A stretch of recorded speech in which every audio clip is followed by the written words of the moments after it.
Today is Thursday, November 9th, and I am here with Rosie Chapman. I was born in Detroit, Michigan, May 28th, a long time ago. Can you tell me about your family's Detroit origin story? My mother and father met in Detroit. My mother met my father through one of his cousins on a date. And my father was from Mississippi. My mother was from Forkland, Alabama. They both thought they'd come to Detroit to just see what it was like to be in the big city. My mother had originally moved from Forkland, Alabama to Canton, Ohio, and lived with my uncle there. So she was actually in Detroit just to see what it was like and to see if she wanted to move here. My father and my mother fell in love and got married, and everything was great for a while. And so my mother and father moved to Hunt Street, 2947 Hunt Street. And I was born in Receiving Hospital, the third oldest of 8 children. The third oldest of 8. And I absolutely loved growing up on Hunt Street in what they called Black Bottom, but we didn't know any different. Everybody was friendly. Everybody was there to help each other. And it was a great community to grow up in. Amazing. Can you tell me more about what it was like growing up in Black Bottom? What did you do as a kid? What did you do in your free time? How was it going to school? Growing up in Black Bottom. Growing up in Black Bottom was different, I think, than growing up, let's say, in the suburbs.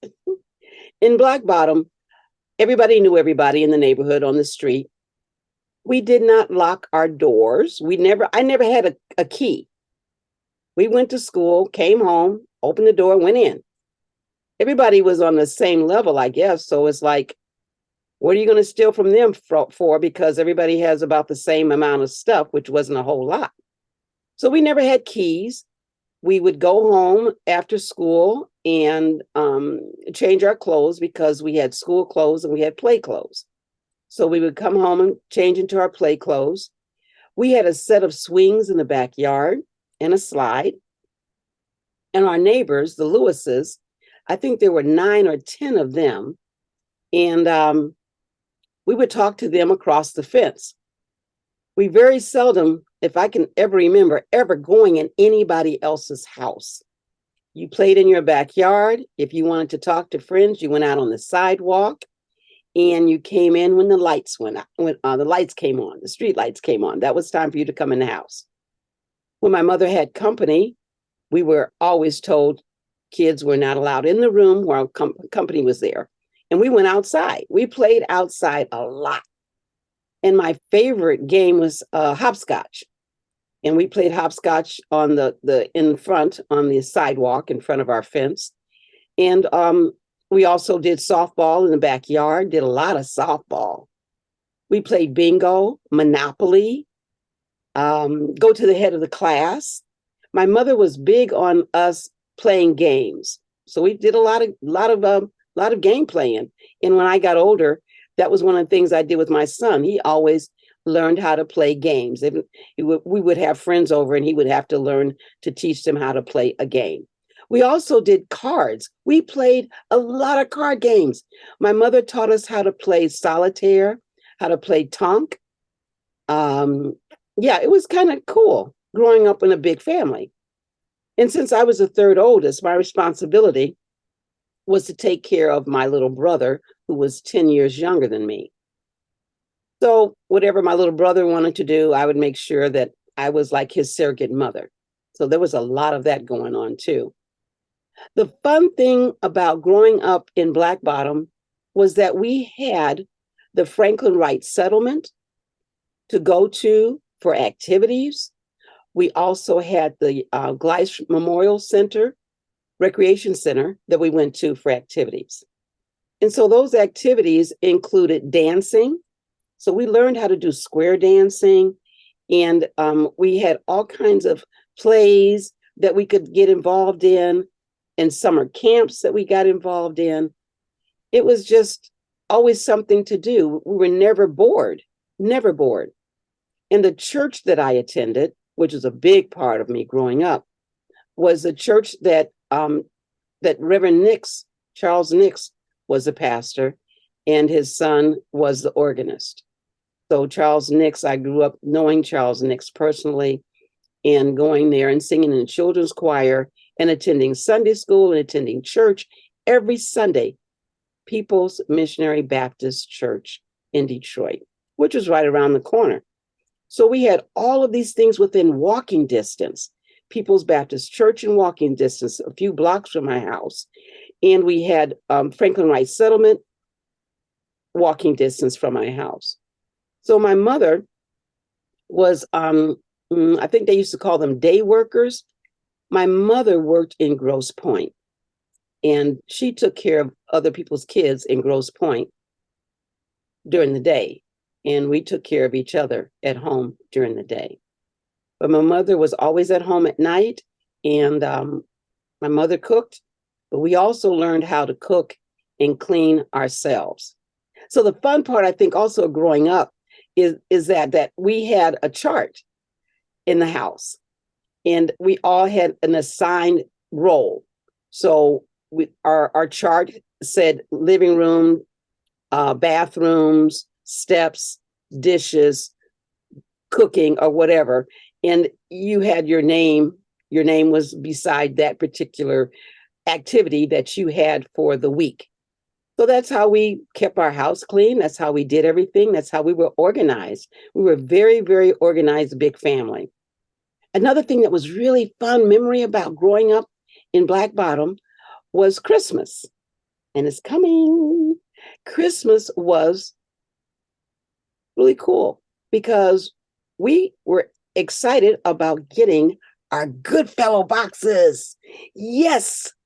What is a Goodfellow box? Well, the Goodfellow newsboys would have boxes of clothes, candy, and underwear for the people that lived in Black Bottom.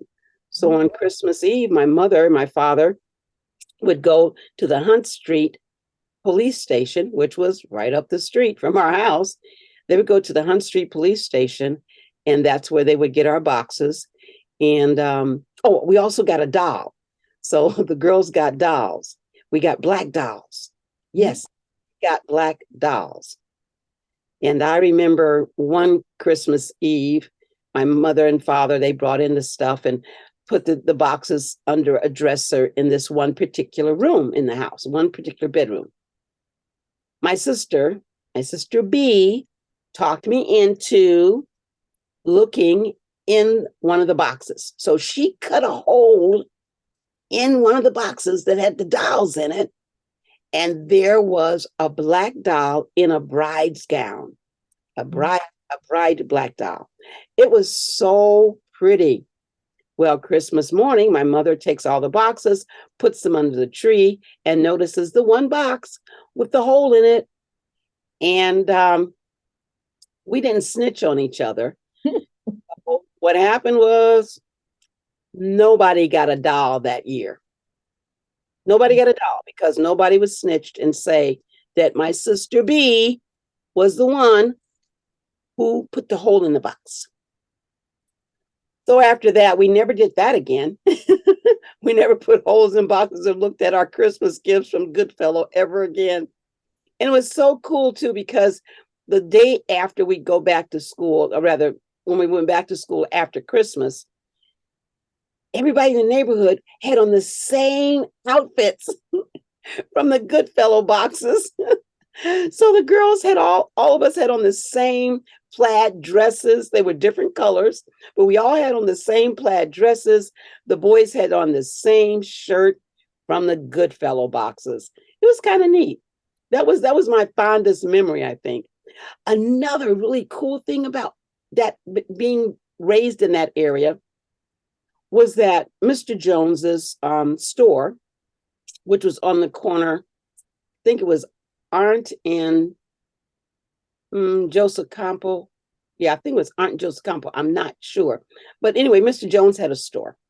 And Mr. Jones understood that, my mom would get paid every other week or whatever. And Mr. Jones allowed us to have a running tab. Hmm. And if we needed any groceries, that's what we did. We'd go to Mr. Jones's store and get what we needed, and we'd have a running tab, and my mom and dad would pay the tab every other week or whenever they got paid.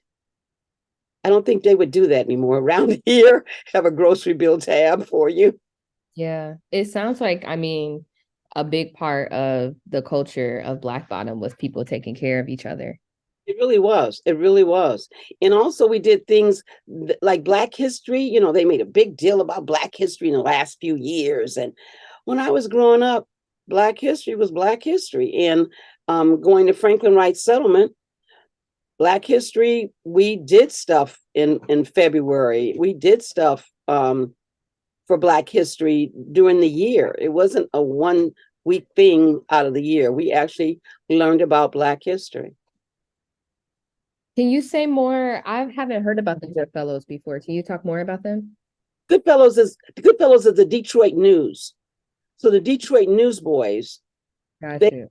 they would do this. They would get put these boxes together for people. And so what they would do was they would have, and they still do it. They raise money. They raise money for the Goodfellow boxes. But I don't think it's as popular or as extensive as it was when I was growing up. But it was from the boys. Got you. Were there other places or sites that stand out to you, places that you like to eat or like to shop? Or you've mentioned church and places for you to hang out as a kid. Are there any other that come to mind? Ain't nobody had no money to go. No, I'm sorry to say that we did not go out to eat. Mhm. And the interesting thing about shopping, we really didn't shop. My mother made a lot of our clothes. My mother made our dresses. We wore dresses to school. We didn't wear pants. So my mother pretty much made our dresses. So that's what I wore to school. We didn't shop. Mhm. Now, what was really strange was that J.L. Hudson's, and I think, I'm not sure if it's J.L. Hudson's or Crowley's. One of them had a floor that we shopped on. We could not shop above the basement floor. If you were Black, you could not shop above the basement floor. Yeah, that was really strange. My mother worked part-time as the elevator. She ran the elevator at Hudson's for a little while. She could run the elevator and run it up to the other floors, but she couldn't shop on the other floors. Mhm. Oh, yeah, that was Hudson's, I believe. Almost sure it was Hudson's. Do you have any specific memories of Paradise Valley and how you understood even like Black Bottom and Paradise Valley? Did not have any idea about Paradise Valley. Oh, one other thing, that a good place another place we went to that was really cool was the Rialto Theater. Now, we didn't go out to eat, but we did go to the movies. And my mother took us to the movies, I think about once a month. We would go, all of us would go to the movies, or we would go to the drive-in movie theater. We did a lot of drive-in movies because we could get in for next to nothing with all these kids in the car. So Mhm. a lot of fun. But Paradise Valley was not aware of it. Mhm. Can you talk about, so how long did you live in Black Bottom and what were some of the reasons why your family left? We lived in Black Bottom until I was 13. My oldest sister is 4 years older than me, so she was 17. What happened was that when I was about 12, my mother and father got divorced. So when I was 13, I forgot to say, I had a lot of health issues. I had asthma and my nose bled a lot. And Mhm. so my doctor recommended that I move, and my sister Joanne, who had asthma too, that the two of us needed to live somewhere else. So my mother had us move to Canton, Ohio with my uncle, who my mother had lived with when she was 16. She said, okay, I'm not going to move, but you guys go and live, you girls go and live with your uncle and Aunt Rosie. So my Aunt Rosie and my Uncle Finus took me and my sister Joanne in. And that's how I ended up in Canton, Ohio.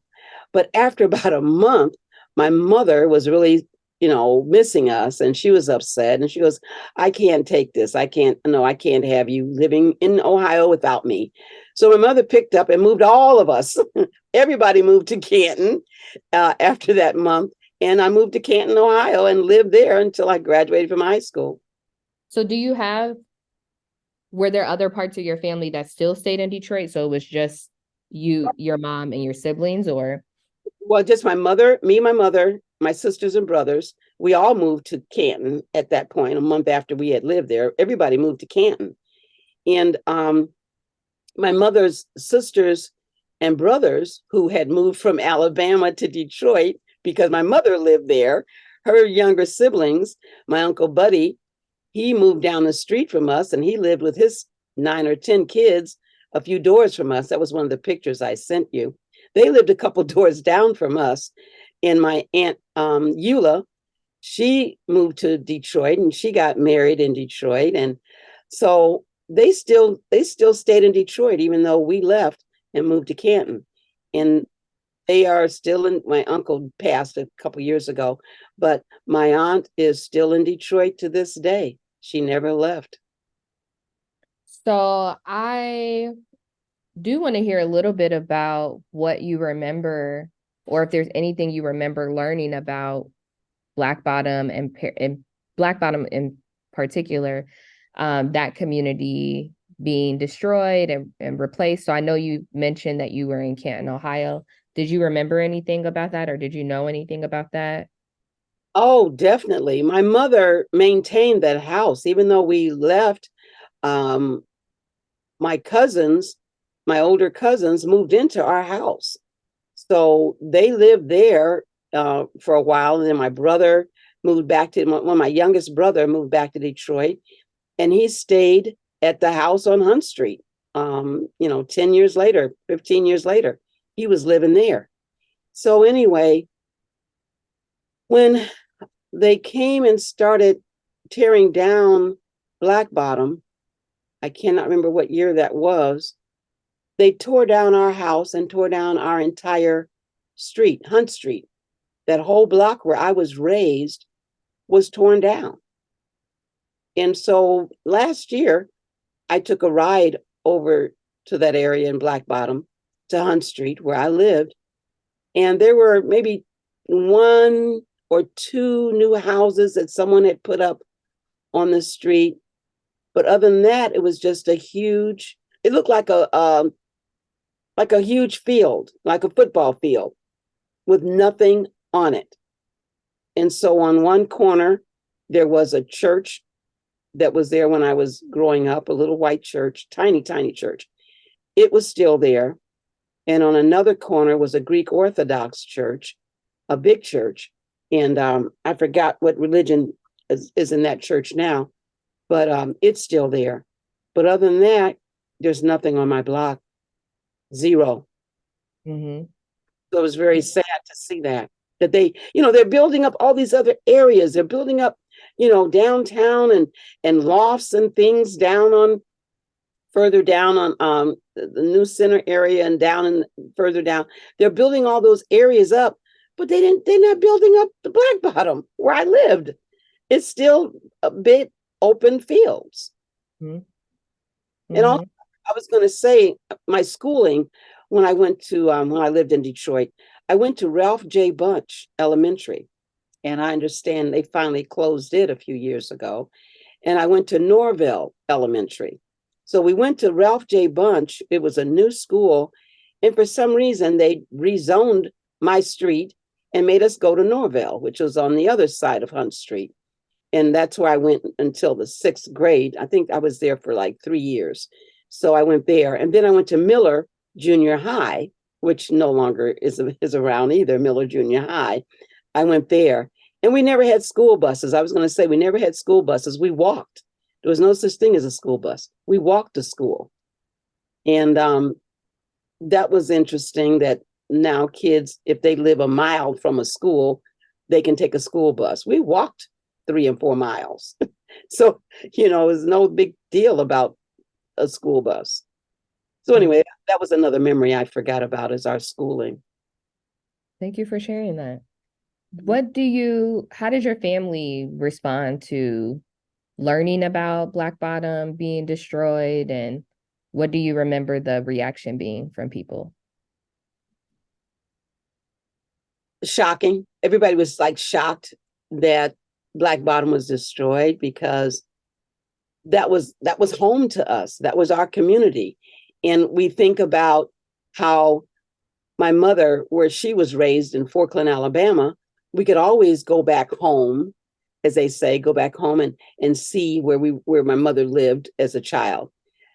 But I can't take my grandkids back to where I lived as a child and my memories. So my family and other people, those were our memories. So it's like we can't go back. So yeah, that's very disheartening. Hmm.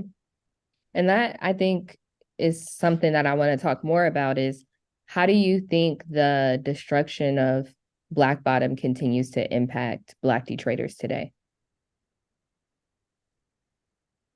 I think that was, like you say, Paradise Valley and Black Bottom. That was our area. That was where we thrived. That was a part of our history. And I think that many Black people think that that part of our history was taken away from us. Just like when I go to New York, I go to Harlem and I go to the Apollo Theater, and those things are still there. Apollo Theater is still there, a part of their history. And we don't have that. Hmm. Can you talk? So you mentioned a little bit about how, some areas have been developed and some areas haven't. And right now they're planning to tear down I-375, which was one of the things that replaced the Black Bottom and Paradise Valley community. And they want to turn it into a boulevard now, which would make about 20 to 30 acres of open land for there to be something there. What do you think? Um, what do you think reparations could look like for Black Detroiters who were displaced and impacted by this thing still generations later? What do you think that could look like as part of this new vision of 20 to 30 acres?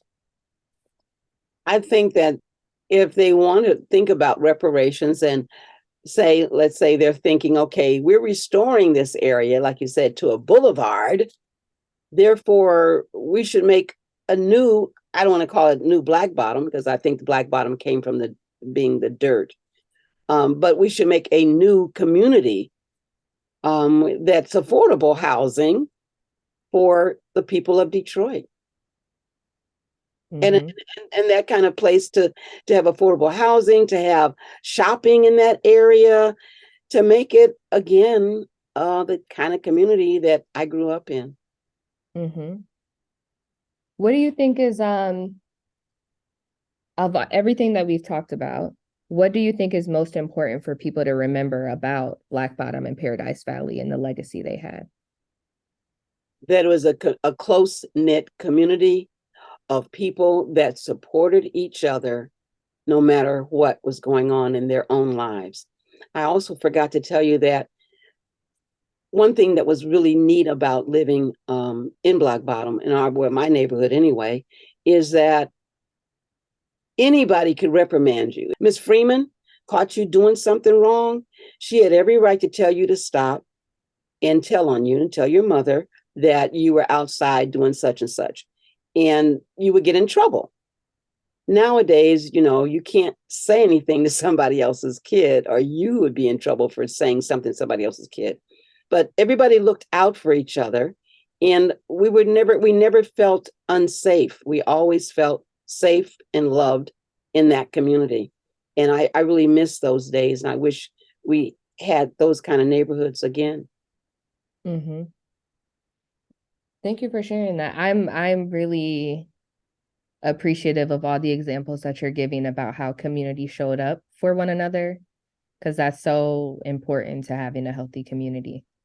And sometimes that, at least then, right, like the type of narratives that they made about Black Bottom and Paradise Valley and the people that live there didn't capture the fact of how deeply the community cared for each other and took care of each other. So I Absolutely. appreciate you sharing that. And I want to switch a little bit to talk more about you and your life. Because you found a way back to, are you in Detroit City or are you in the metro area? I can't remember. I live in Washington Township. You live in Washington. So you're close. Mhm. You circle back from, can you just talk a little bit about um who you are and how do you want to be remembered? What do you want people to know about you? One thing that I want people to remember about me is that my talent was honed in Detroit. My talent was honed by being in schools in Detroit, being involved in Franklin Wright Settlement and Gleiser Memorial Recreation Center. I am a professional storyteller, retired school social worker, and I wanted to be a teacher when I grew up because of the teachers in Detroit. I had Black teachers and I wanted to be like them. So all my life, only thing I could think of was being a teacher. And so I was a teacher. I went to school to be a teacher. My major was English. My minor was theater. And I minored in theater because of being raised in Detroit. We were a part of our schooling was that we had to memorize poetry. We had to memorize poetry. Every grade you were in, you had to memorize a poem. And I believe the poem that I had to memorize in the sixth grade was Don't Quit. When things go wrong, as they sometimes will, when the road you're trudging seems all uphill, when care is pressing you down a bit, rest if you must, but don't you quit. And that was one of the poems I learned in sixth grade. And they taught you that you had to memorize things. You had to memorize parts in a play. And so my minor in theater came from being raised in Detroit. And so after teaching for 2 years, I decided that was not my calling. And I went into sales.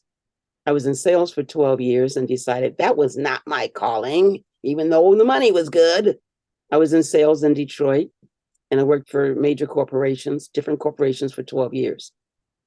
And then I worked in a maximum security facility for juvenile delinquent boys for 4 years for the state. And I saw how they were not getting the mental health help that they needed, in that being locked up was not really good for them. And so I decided to go back to school and get my master's in social work and become a therapist. And so that's what I did. I was a therapist and a school social worker in Utica schools. And in Utica schools, um, it was interesting because there were very few Black employees in Utica, and there were no Black school social workers. So what I would do with my students and I would do in classrooms is I would do stories.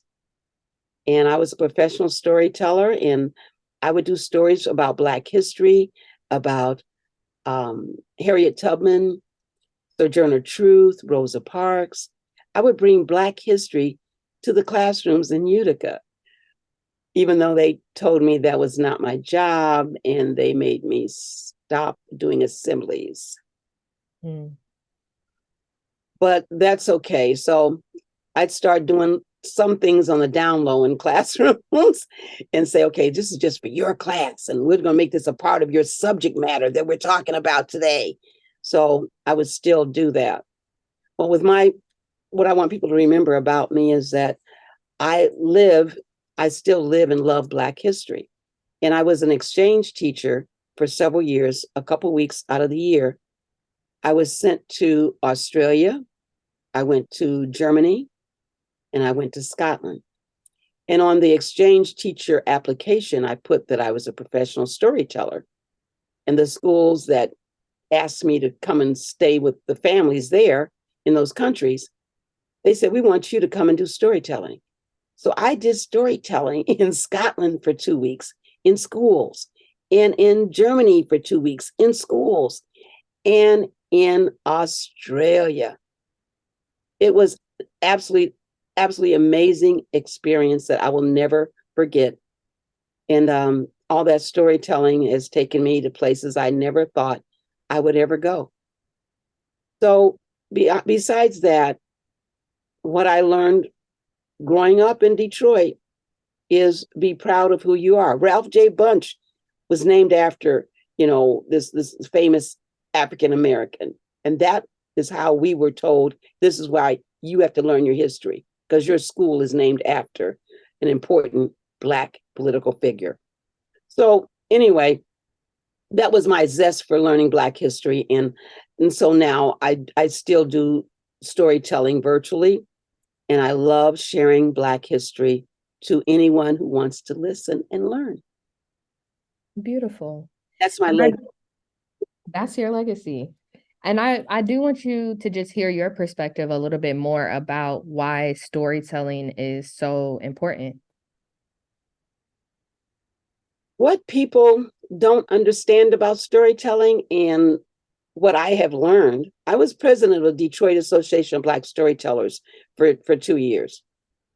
And prior to that, what I learned about being a Black storyteller is that is our tradition, our oral tradition.